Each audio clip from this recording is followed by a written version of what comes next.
want? Yes, that would be fine as soon as we get totally turned on here.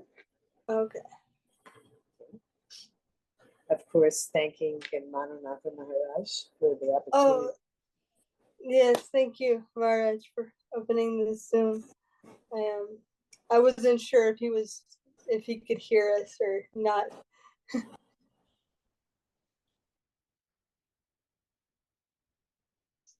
Okay, so I'll go into I'll chant Om Namo Bhagavate Vasudevaya and also the Mangala Chartam in our introduction prayers and things like that, and then we'll get started with Canto 2, Chapter 1, Text 32.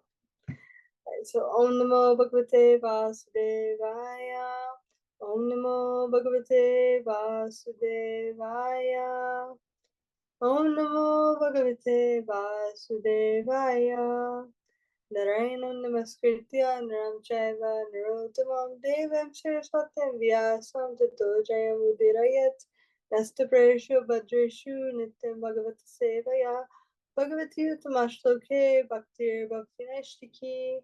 Before reciting the Shrimad Bhagavatam, which is our very means of conquest, one should offer respectful obeisances unto the personality of Godhead Narayan, unto Narayan Rishi, the supremest human being, unto Mother Saraswati, the goddess of learning, and unto Srila Vyasadeva, the author. By regular attendance and classes on the Bhagavatam, and by rendering service unto the pure devotees, all that is troublesome to the heart is almost completely destroyed, and living service unto the personality of Godhead, who is praised with trance songs, is established as a irrevocable fact. So, you have to excuse me if you hear me coughing during this. I had COVID all last week, and I'm kind of getting over it. So, yeah, anyway, the worst seems to be over now, though. All right, let's see here. 2-1 and 2-132, you said, right?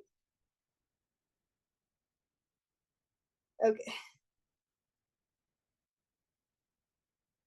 All right. Oh, I forgot Mangala Chartam. Om Ganitharananda Shagananjana Shlakaya Jakshru Minitamina Tasma Shri Gurave Namaha Shri Chaitanya Mano Bishtam Staktam Yanaputale Swayam Rupakaramayam Didati Swaparantikam Vandeham Shiguro Shita Parakamalam Shigurun Vaishnavam Sha Shri Rupam Sakashatam Sahagana Raganaptam Vitam Tam Sajivam Sadvaitam Savaditam Prijana Sahitam Shri Krishna Chaitanya Devam Shri Radha Krishna Padan Sahagana Lalita Shri Vishakam Vitamshta Hey Krishna Karuna Sindhu Dinan Bandhu Jagapate Gopesha Gopika Kanta Radhakanta Namostate Tapta Kanchana Gorangi Radhe Vrindavaneshwari Vrishabhanistute Devi Pranamami Hari Pre Vanchakalpa Trubhyasha Kripa Sindhive Vichapatitinam Bhavnevyo Vaishnavevyo Namo Namaha Shri Krishna Chaitanya Prabhu Nityananda Shri Advaita Gadadhar Shivasari Gaura Bhakta Vrinda Hare Krishna Krishna Krishna Hare Hare Hare Rama Rama Rama Hare Hare.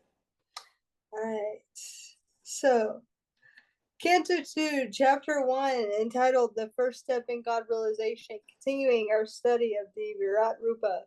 Mananatha Maharaj, he gave very nice answers last week to the Virat Rupa. All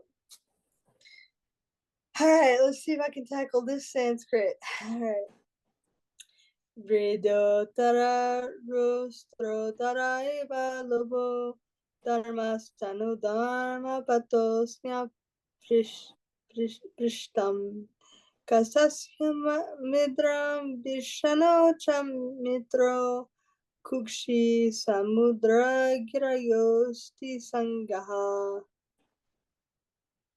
Modesty is the upper portion of his lips. Hankering is his chin.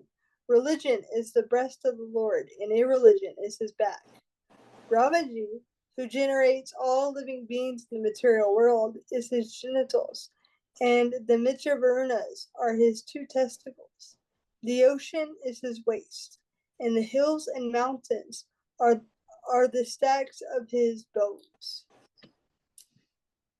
So purport by Srila Prabhupada.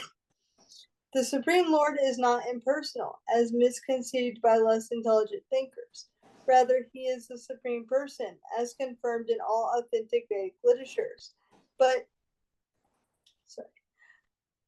his personality is different from what we can conceive. It is stated here that Brahmaji accesses genitals and that the Mitra Varunas are his two testicles. This means that as a person he is complete with all bodily organs, but they are of different types with different potencies. When the Lord is described as impersonal, therefore it should be understood that his personality is not exactly the type of personality found within our imperfect situation. One, however, can worship the Lord even by seeing the hills and mountains, or the ocean and the sky, as different parts and parcels of the gigantic body of the Lord, the Virat Purusha. The Virat Rupa, as exhibited by Lord Krishna to Arjuna, is a challenge to the unbelievers. So, this verse here, Prabhupada is making the point that this Virat Rupa, it also shows that Krishna himself is a person, that he has all the different bodily parts that we have ourselves. I once heard it stated, Krishna doesn't look like us, we look like Krishna. With our two arms and things like this. And so there are different forms in God realization. And I heard it very expertly explained like this. If you have a gulab jamun, say gulab jamuns are cooking on the stove. I think all of us have had gulab jamuns. So you first smell the gulab jamun, and you're like, oh, this smells nice. And then you go and you see the gulab jamun. Like, oh, that looks nice, that smells nice. But when you really experience the gulab jamun is when you actually taste the gulab jamun. So smelling the gulab jamun is compared to like Brahman realization. It's a nice it's a step up. It's a nice level of realization. It's a very peaceful level of realization. There's no anxiety in Brahman realization. You're above all material miseries. And then seeing the gulab jamun is compared to Paramatma realization, because now the Supreme Person is not just this all-pervading thing, but he also has form. So the gulab jamun, we see the gulab jamun has form. And then when we're eating gulab jamun, as compared to Bhagavan realization, because we're actually fully experiencing the flavor of the gulab jamun. So in the same way, with Bhagavan realization, we fully experience the flavor of Krishna in our own particular like rasa. And one of the meanings of rasa is taste or juice or flavor. So we all have our own particular rasa with Krishna, and when we revive that, we are able to fully experience Krishna as he actually is. Before this level, it's just a partial realization. So we're going to see later, because this verse talks about Brahmaji, we're going to see later in the next chapter that Brahmaji, by meditating on this Virat Rupa form, he was able to revive his intelligence and recreate the universe as it was before, because he is the universal engineer. So in the same way, one can meditate on this Virat Rupa. It's described in this chapter and get liberation. And by meditating on this Virat Rupa, one can develop the idea that the Supreme Personality of Godhead is an actual person. So, but Prabhupada is making this point here, which he makes in many purports, as I stated before, that this shows that Krishna himself has personality. He has form. He is a person. As stated in Bhagavad Gita, he says, "Fools deride me. They think I was impersonal before, and I've assumed this form as a person. But he's always been a person, and he always will be a person. The impersonal form of Krishna, or the Brahmajyoti, is just one small aspect of Krishna.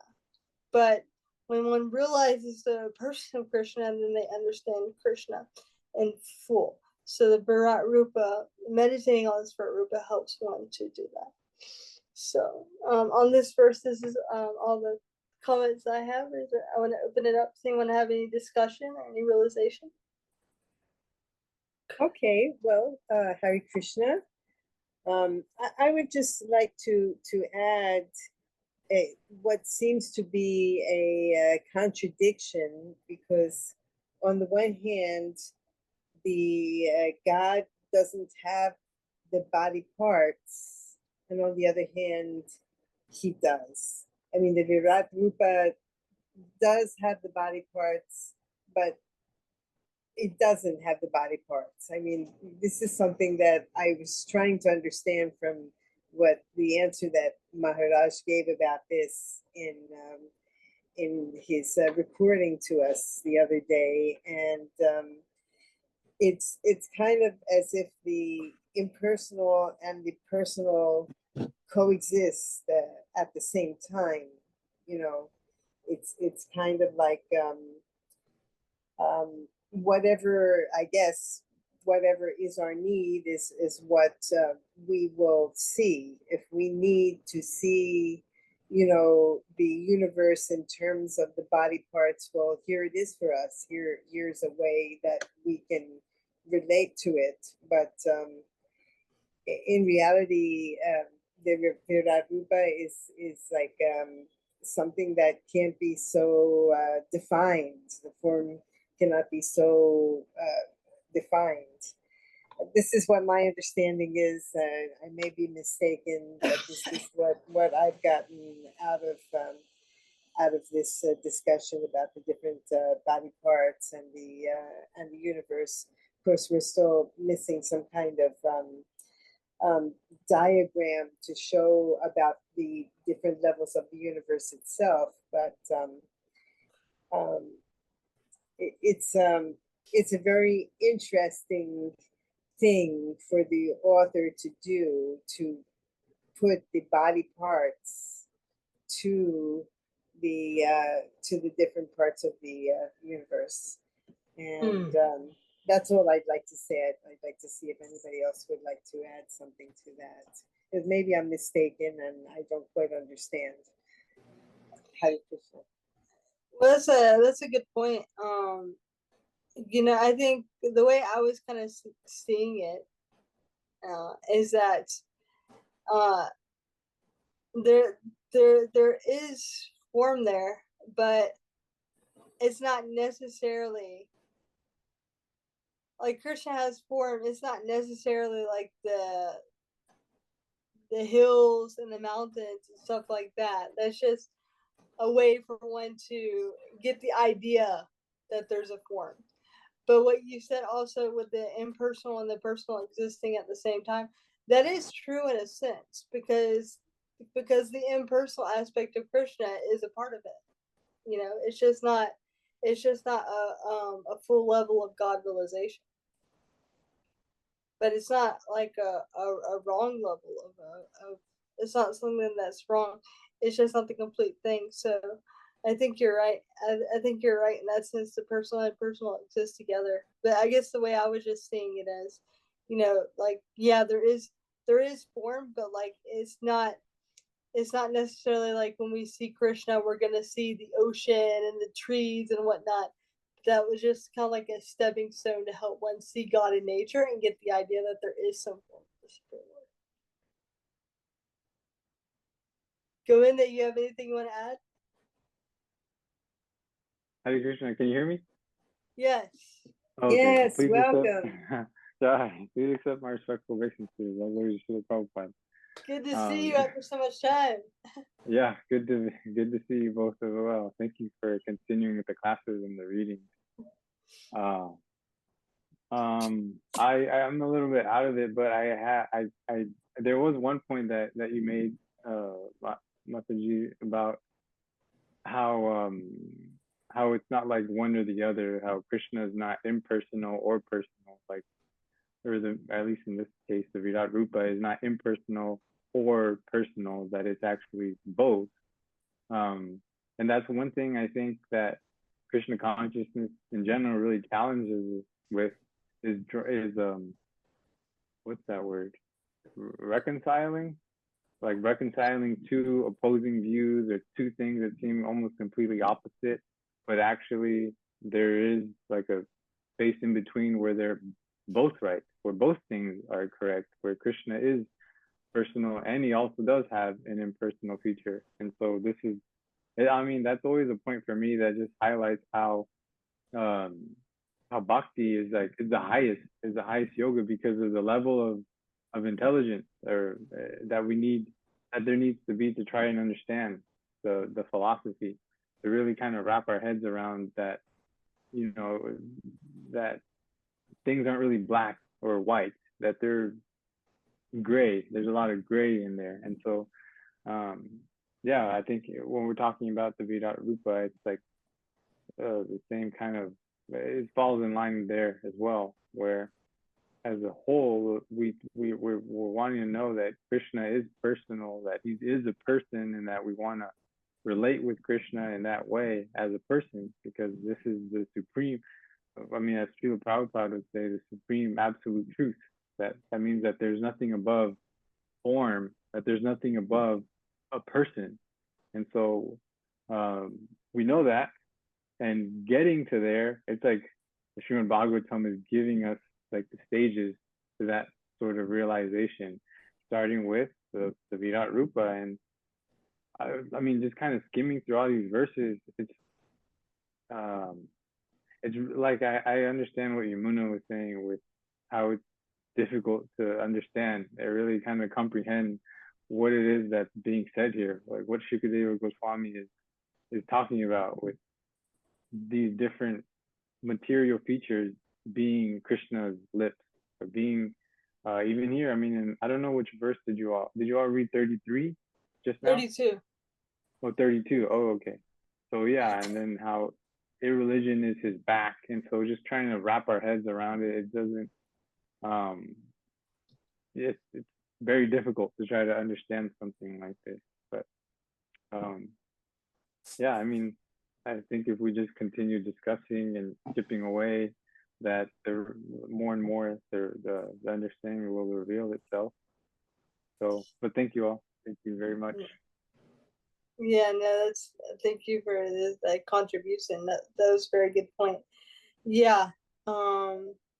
This is why we need spiritual master, right? Because trying to understand something through our own senses can often mislead us. I was reading today in the Chaitanya Charitamrita about when Lord Chaitanya went to Vrindavan, and the people there were saying, "Oh, Krishna has come back to Vrindavan," and not at this one guy, I can't remember the name. They were like, "Oh, Krishna is dancing on the hood of Kalia down there again," and what they were seeing, what really was going on was that there was a boatman there with a light, and people were mistaking the boatman for Krishna, the boat for Kalia, and the light for the jewels on Kalia's head. But they were saying, "Oh, Krishna is dancing on the hood of Kalia down there. Go see him!" And everybody was going to see him. And at one point, Balabhadra Bhattacharya, who's an eternal associate of Lord Chaitanya, who was with Lord Chaitanya, asked, "Oh, I want to go down there and see Krishna." And Lord Chaitanya slapped him.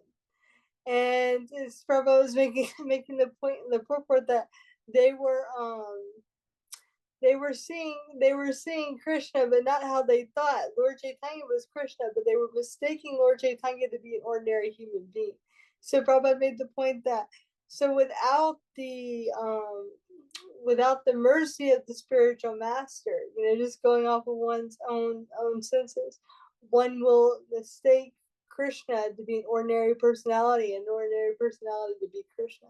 So the point that I'm making with all this is that's why it's like so important that we have Guru and we have these purports that we're reading, and like, because otherwise, with the purport we just read, like I wouldn't have thought of what Srila Prabhupada just thought of. Like I would have explained, wouldn't have even thought to explain it in that way. So thank you for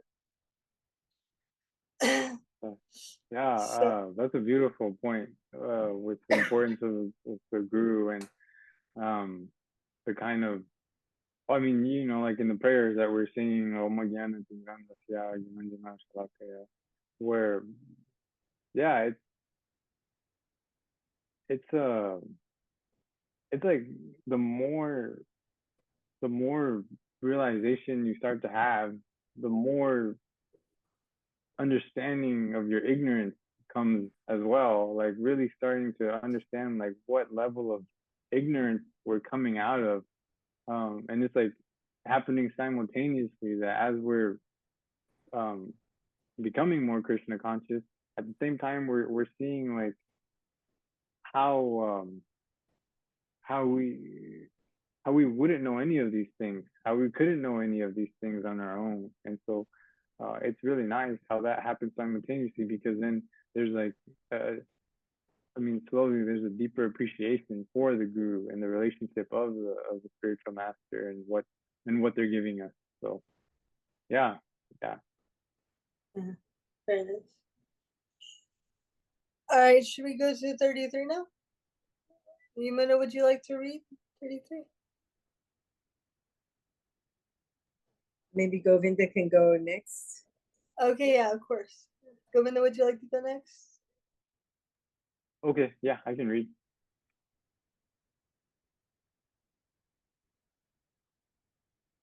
Okay, maybe I'll try the Sanskrit.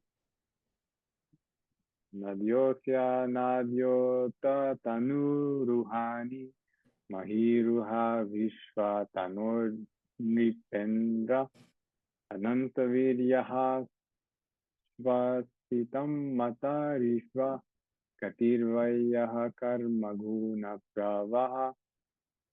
Translation: O king, the rivers are the veins of the gigantic body.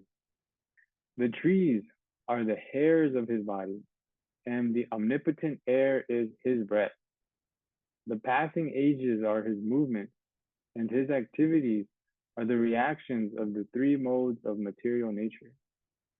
Purport by His Divine Grace A.C. Bhaktivedanta Swami Prabhupada. Srila Prabhupada Ki. The personality of Godhead is not a dead stone, nor is he inactive, as is poorly thought by some schools. He moves with the progress of time, and therefore he knows all about the past and future, along with his present activities. There is nothing unknown to him. The conditioned souls are driven by the reactions of the modes of material nature, which are the activities of the Lord.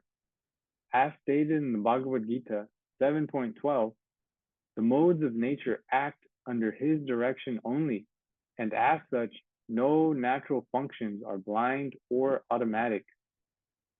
The power behind the activities is the supervision of the Lord, and thus the Lord is never inactive, as is wrongly conceived. The Vedas say that the Supreme Lord has nothing to do personally, as is always the case with superiors, but everything is done by his direction. As it is said, not a blade of grass moves without his sanction. In the Brahma Samhita 5.48, it is said that all the universes and the heads of them, the Brahmas, exist only for the duration of his breathing period. The same is confirmed here. The air on which the universes and the planets within the universes exist is nothing but a bit of the breath of the unchallengeable Virat Purusha. So even by studying the rivers, trees, air, and passing ages, one can conceive the personality of Godhead without being misled by the formless conception of the Lord. In the Bhagavad Gita 12.5, it is stated that those who are much inclined to the formless conception of the supreme truth are more troubled than those who can intelligently conceive of the personal form.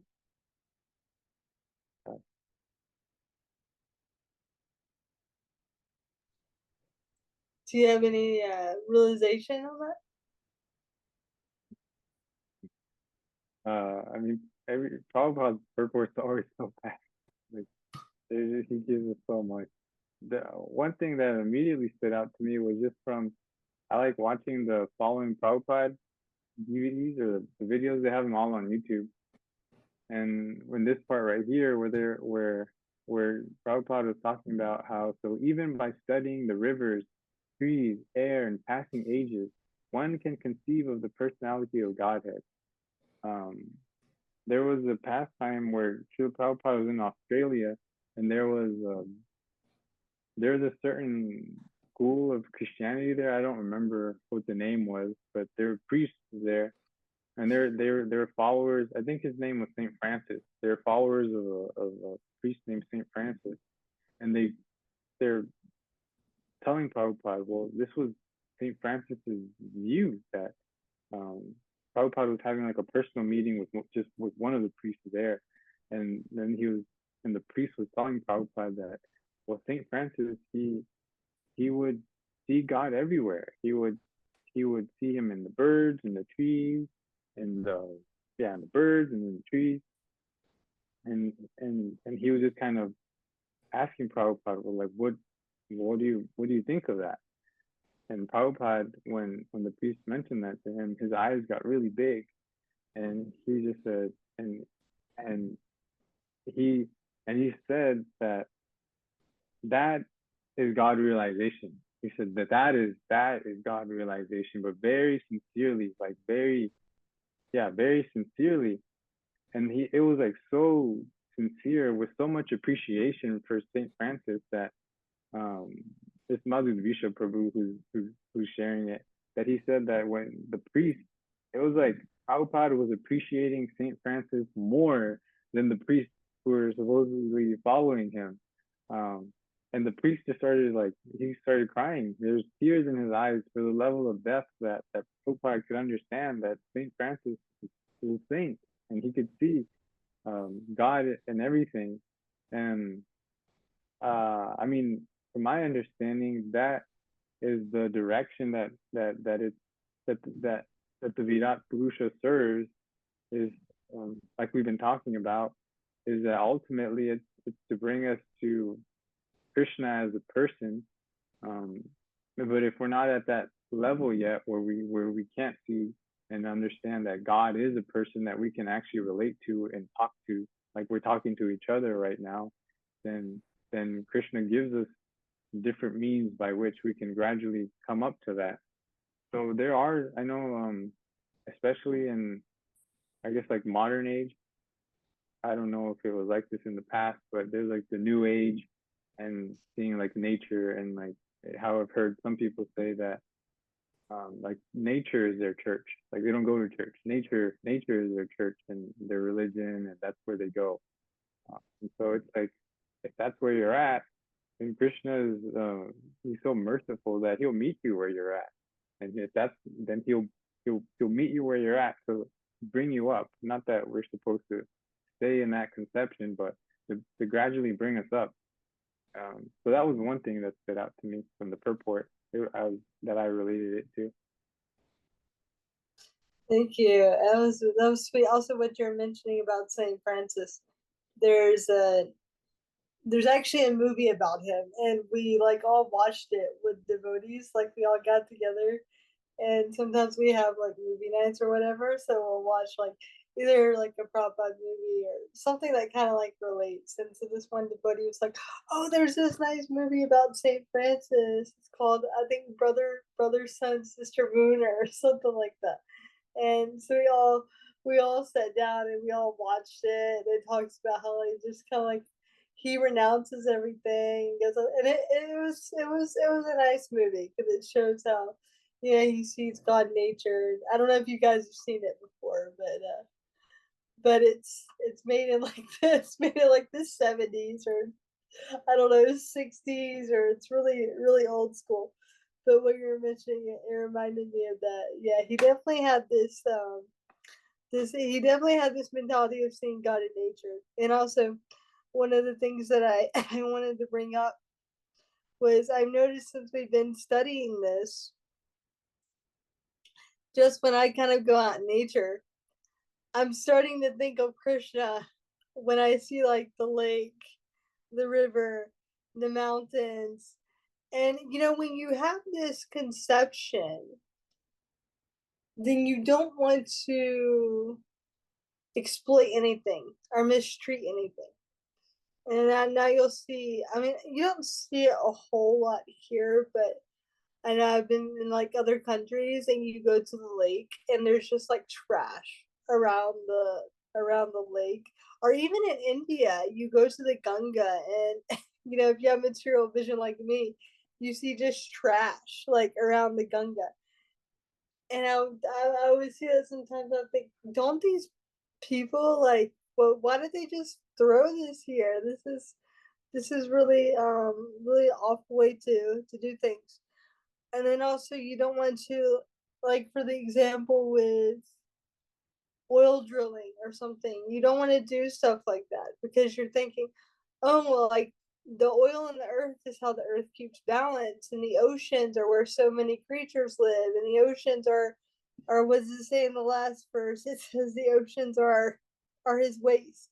So you don't want to exploit things like that when you're thinking of how it ultimately comes from Krishna, or when you have some idea of the Virat Rupa. It helps you just be a better human being on all levels, and not want to create so many uh, artificial necessities within our world. I'm trying to think something I saw. Oh yeah, like they're mentioning how here in Arizona, we get our water from this particular lake, which is drying up.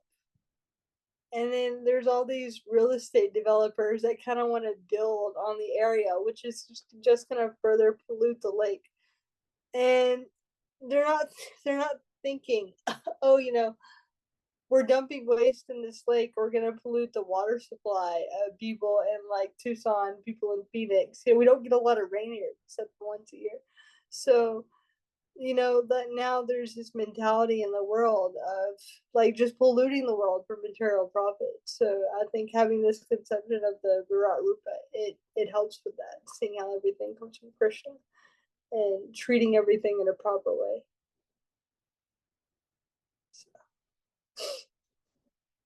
Anyway, Yumani, you have anything else you want to add, or we can go to 34? Well, I just want to like make a little bit of a summary because in reality, as we see throughout this chapter, these are exactly the things that we've been talking about, the need for some people to use their pantheism or their appreciation for nature in order to get closer to God. In other words, that we've seen all the different techniques, including the personification of the different body parts and to relate to the different parts of the cosmos. Many different ways in which we can relate, because Krishna is reachable by all of us. And some of these methods are methods that can get left behind as we move on to our understanding of the personality of Godhead. But some of them, some people really need these tools, and it's all explained right here in the Srimad Bhagavatam. It's beautiful. There's nothing really. The next text actually doesn't even have a purport, because it's more of the same. I will go ahead and read it, but we'll see. Yeah, actually, you're right. 34, 35, 34, and 35 don't have purports. Do you want to read to 36 or yeah? Okay. Yeah, let's just go ahead and at least read those two and maybe make some more comments, or maybe add 36. But yes, I'm not sure that I should try the Sanskrit.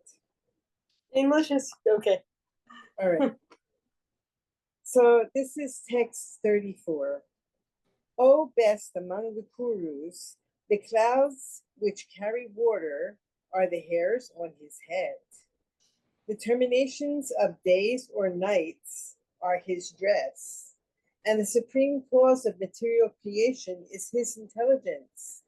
His mind is the moon, the reservoir of all changes. All right, so like as I mentioned, this is more of the same, that we're continue picturing, you know, these different parts as a part of the universe. Um, if they have some specific significance, it's not explained here, and we haven't been explained to by Gurudev, you know. So I don't know if the imagery has, if there's any more significance to it other than the imagery that is needed to capture our attention into what the real purpose of these verses is. Actually, So in astrology, because it says here his mind is the moon, and in astrology, one of the things that the moon represents is the mind. And the moon goes through phases, you know, like, you know, waxing and waning. So like the mind goes through different thoughts and different emotions. And also I thought when it said that his determinations of days or nights are his dress, and I'm like, wait, what is that? What does that mean?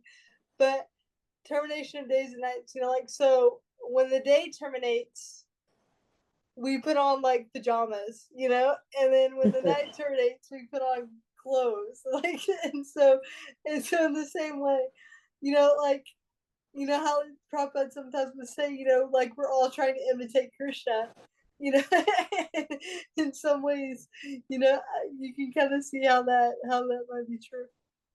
So that's just what I thought of. yes.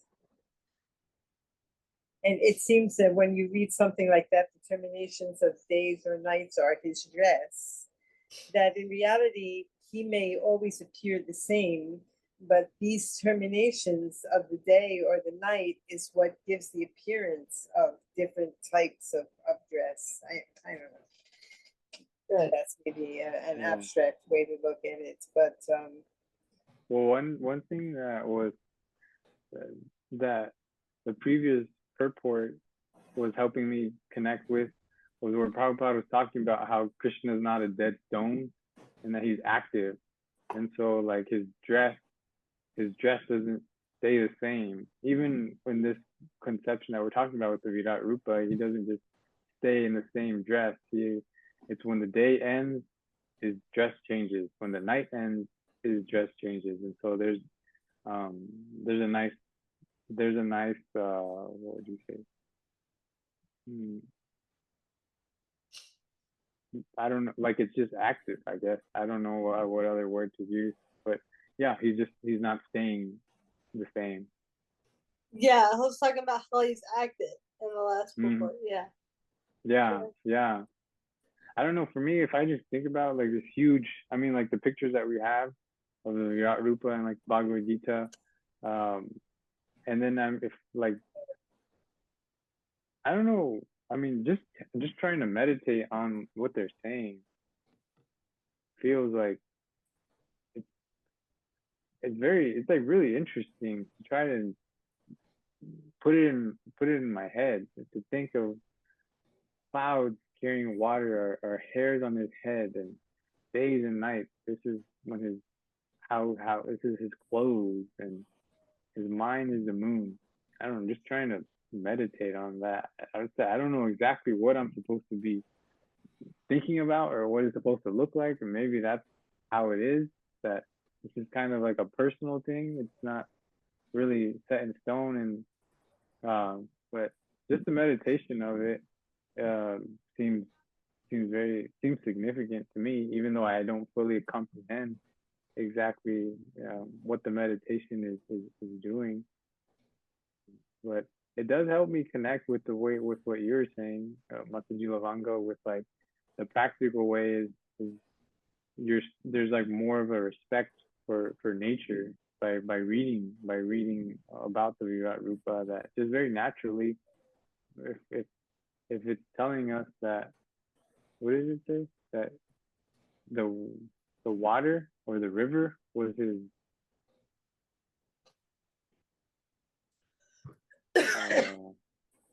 or his palate is the director of water. So even just keeping it in that mind, that, oh, I can't just throw my trash in the river. It's saying that Krishna's palate is the director of water. So I don't want to put my trash in Krishna's palate. He's going to be taking trash. Yeah. Yeah. So that's a nice meditation too, because then it makes it practical, and this isn't something so abstract. It's just, this is what it says. It says that the river and the water is Krishna's palate. So I just want to respect it. I want to be respectful of rivers and mountains and everything that's been covered already. Yeah. And then also, you're bringing up a point I thought of in Prabhupada Memories, where this devotee went in and asked Prabhupada for some Lakshmi. I can't remember what it was for the bias or something. It's when they had the first temple at 26 2nd Avenue. And he said Prabhupada reached into his, he had this little coin purse, and he reached into the purse and he carefully pulled out, and I believe it was like a 50-cent piece. They used to have these in America. I used to collect them when I was a kid. I don't think they have them in circulation anymore. And gave it, but he said the way he handled it was with so much care, because he understood that it's the energy of Krishna. So it's like you're saying, we understand that all this is ultimately the energy of Krishna. So the pure devotee, they fully realize this. So they respect everything. Yes, and that reminds me of a pastime too with flowers, where he told the devotee to get flowers for either the offering or the garland, and he was cutting the flowers, and then he was about to cut more, but then Prabhupada said, no, that's don't disturb, that's enough, don't take more than what you need. Yeah, very sweet. Do you want to read 35? I continue and read one more, and I find it strange that Prabhupada did not choose to comment on that text nor the next text. And in the next text, yes, it's more of the same, but there's some new elements added. This is text 35. The principle of matter, Mahatattva, is the consciousness of the omnipresent Lord as asserted by the experts, and Rudra Deva is his ego. The horse, mule, camel, and elephant are his nails. And wild animals and all quadrupeds are situated in the belt zone of the Lord. Wow, that's heavy. We've added these animals as different as his nails, and in the belt zone we've added animals, quadrupeds. I mean, what does this mean? It doesn't Prabhupada say anything about this. What are quadrupeds? Four-footed creatures. Yeah, that's what I would think. Yeah. Quadrupeds. Yeah. Yeah. And it says all of them are located in his belt zone. Yes, but the principle of matter is the consciousness of the omnipresent Lord. I mean, this sounds very abstract to me too. I mean, I'm sorry, it seems, but it's the principle of matter, Mahatattva. Do you have any more connection with this term? Do you know this from some other? Because the Mahatattva is the consciousness of the omnipresent Lord. And Rudra Deva is his ego. I don't know any of these. I don't know who Rudra Deva is. I would need to ask Maharaj to comment on this. So Mahatattva is all the material elements that are not put in order. It's kind of like a big ball, all the everything in the material manifestation starts off as the Mahatattva. and then gradually that expands, and then there's Vishnu, and then Garbhodaksha Vishnu, and then Brahma, when he's born, he like rearranges everything and puts it on order. But the Mahatma is like the material manifestation that's not manifest yet. It's just the material elements, like a chunk. How somebody explained it to me. All the material elements like a chunk, basically. Like potential, a potential. That haven't been arranged.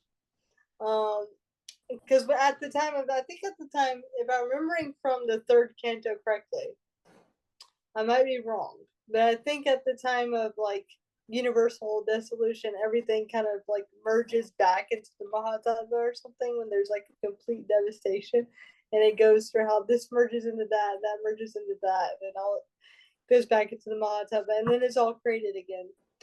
And then Rudradev, my understanding is that Rudradev is a form of Lord Shiva. Because Rudradev, from what I understood from the Bhagavatam, when Brahma got angry, when the four Kumaras would not get married and help him for Janet, he got angry, and out of his, like, I think between his two eyes, Rudra came.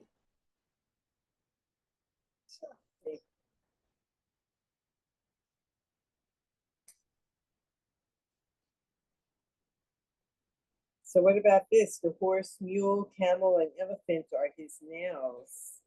What kind of thing is that? This imagery, you know, what is that?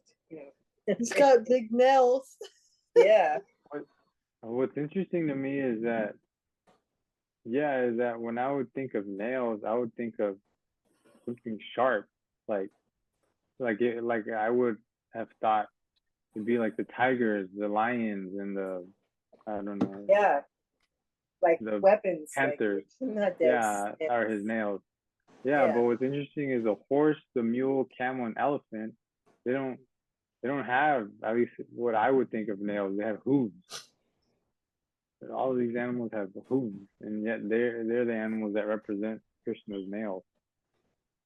Well, this Virat Rupa has everything in the material manifestation, it seems like. So the four-legged animals have got to be something. Well, that's true, yeah.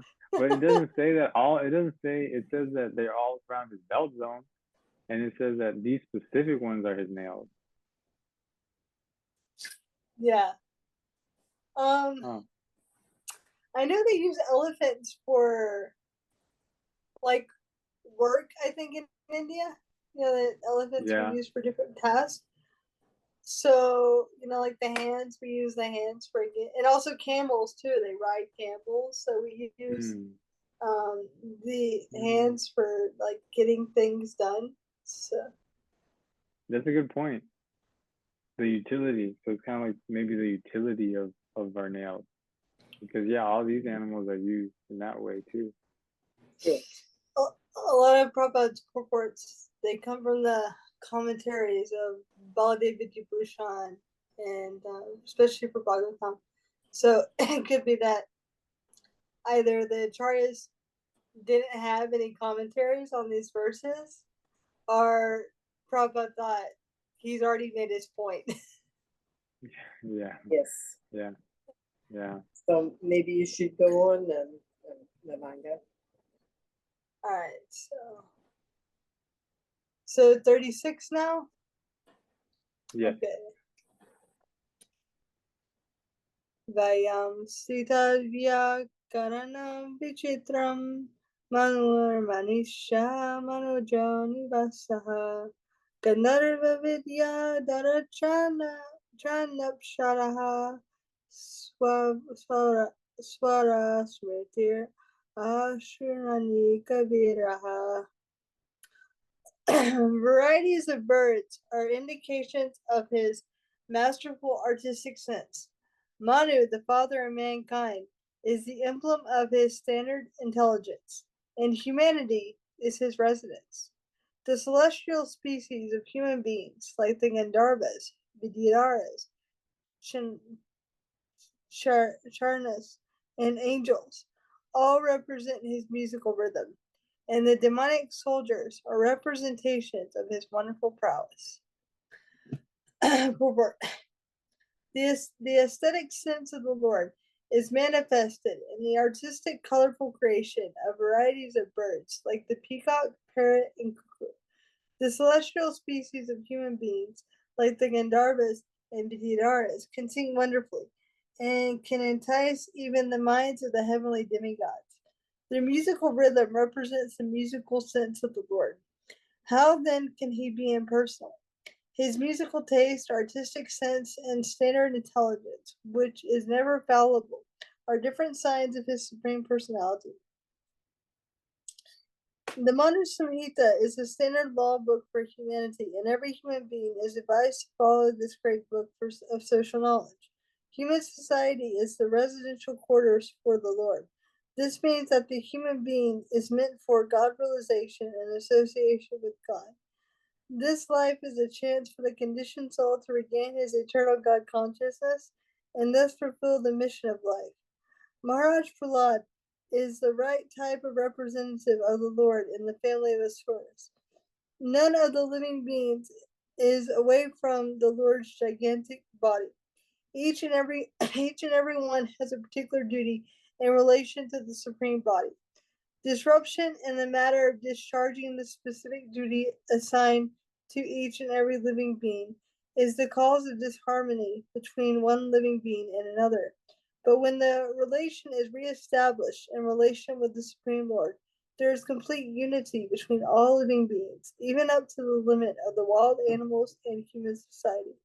Lord Chaitanya Mahaprabhu displayed this living unity in the jungles of Madhya Pradesh, where even the tigers, elephants, and many other ferocious animals perfectly cooperated in glorifying the Supreme Lord. That is the way to peace and amity all over the world. Hold on.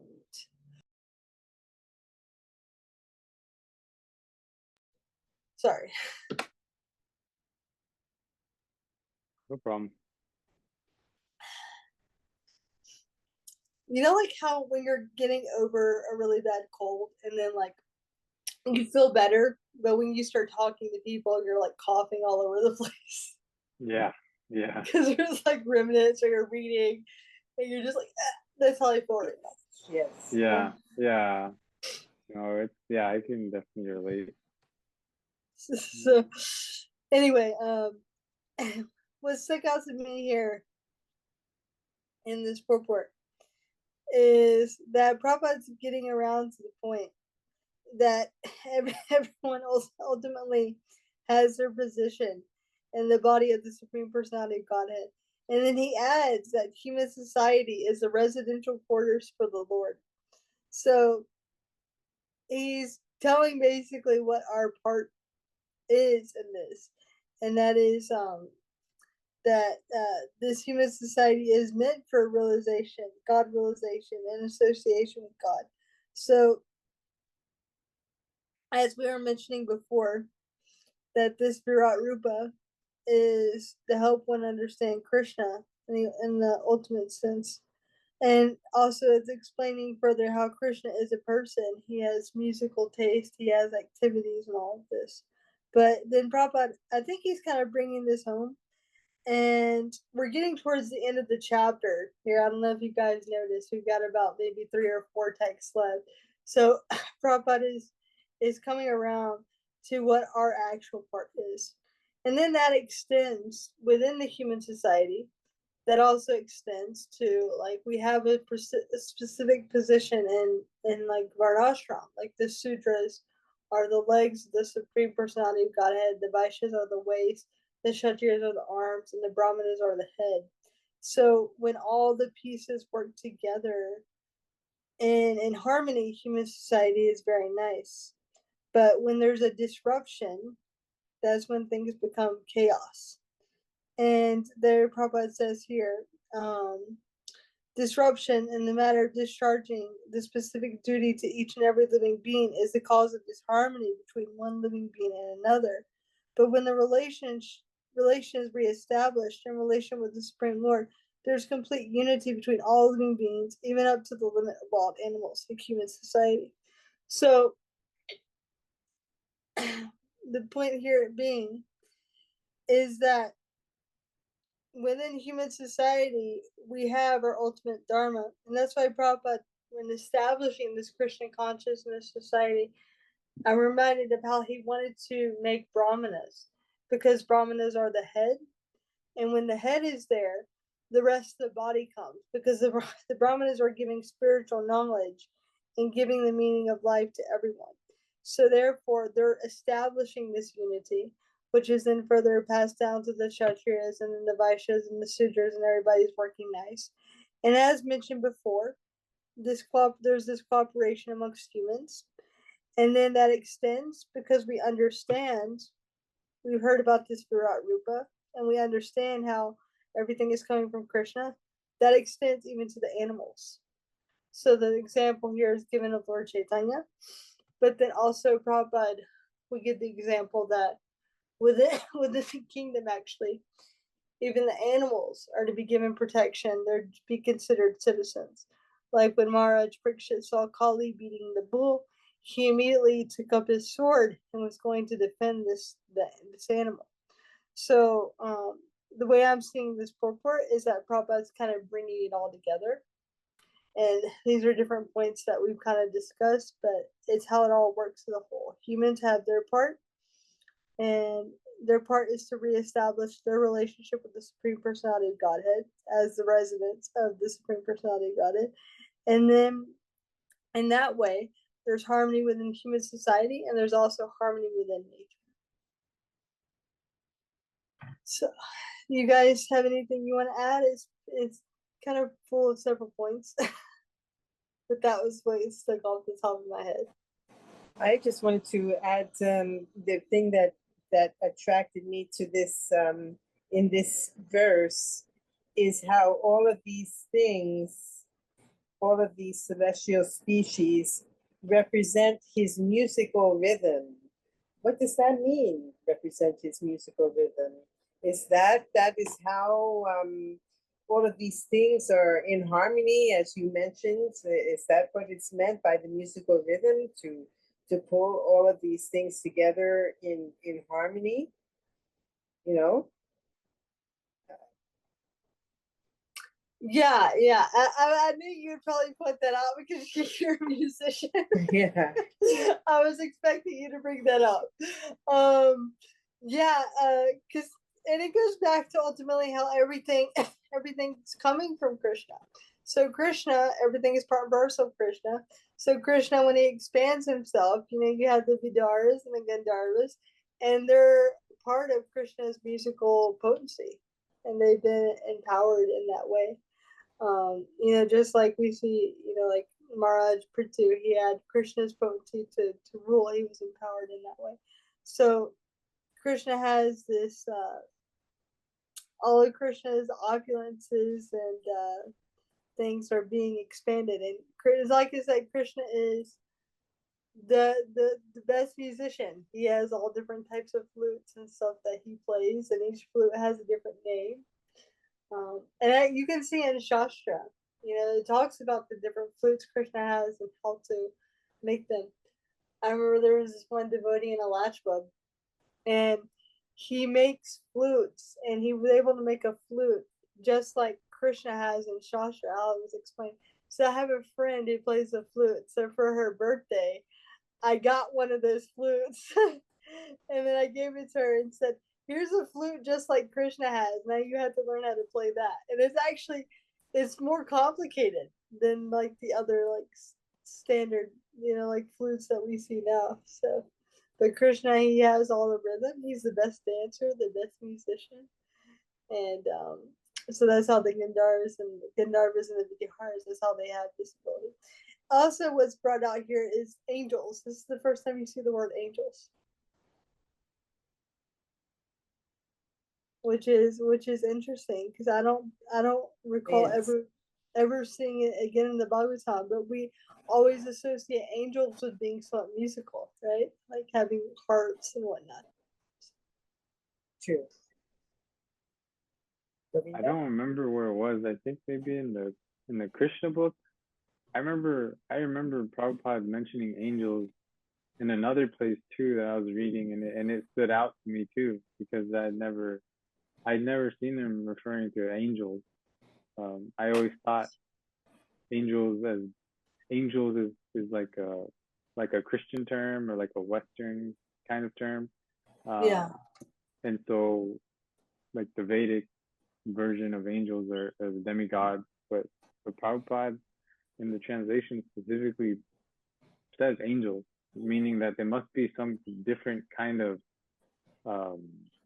classification of demigod or celestial being. Like an angel is a specific kind of celestial being that has its own category. Yeah, I'm looking at the Sanskrit here because I was curious. Yeah, that's a good, yeah. Apsaras. Oh, Apsaras are, Prabhupada translated Apsaras as angels. They didn't translate any of the other ones. Which is interesting because if I recall correctly, aren't the Apsaras in the heavenly planets where Indra is? That's my understanding. So I don't know exactly heaven. where.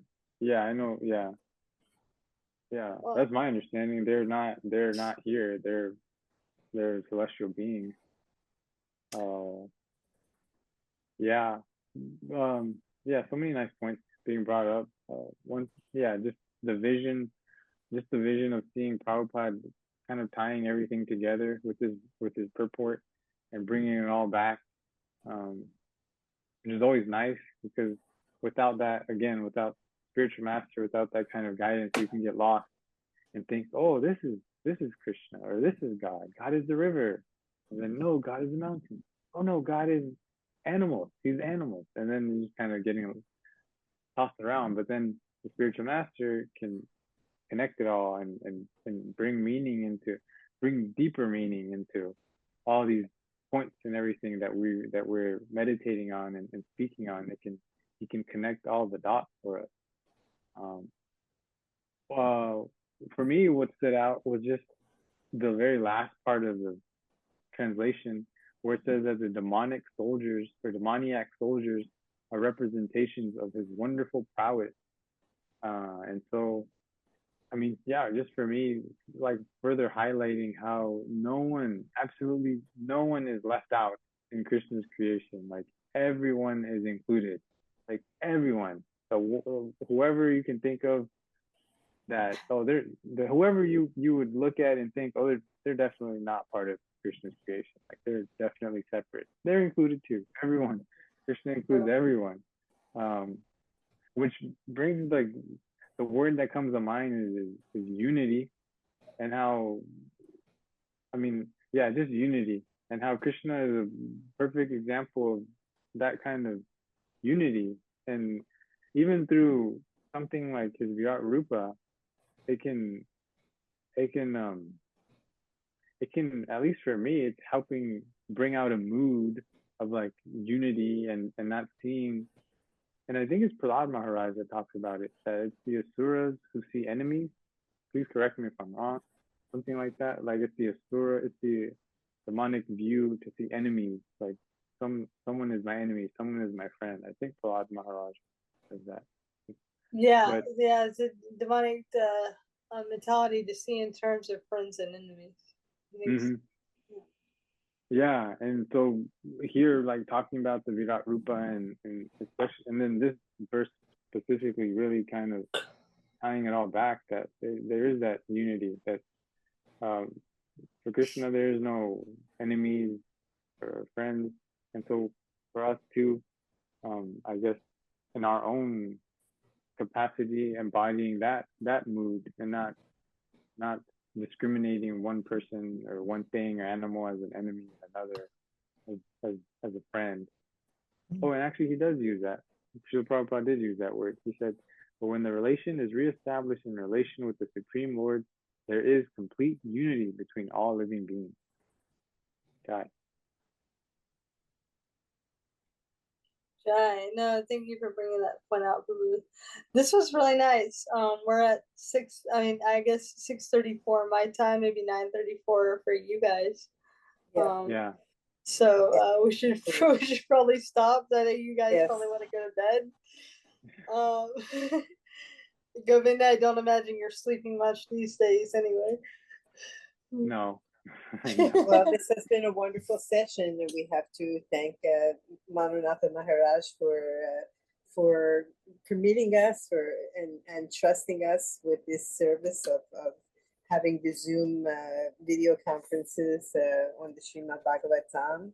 It's a great pleasure for me to be here studying this material with you, with both of you and those who show up from time to time. And for those who are listening, I'm glad that they've joined us to enjoy, this material as well. And so I just want to say, see you all next week, right? Yeah. Srila Prabhupada, Ki Jai. Jai. Raja, Ki Jai. Haribol. Yeah, Hare good to Krishna. see you both. Hare Krishna, Maya Hare Basis. See Krishna. you next week. Jai, Bye, Krishna. Yeah.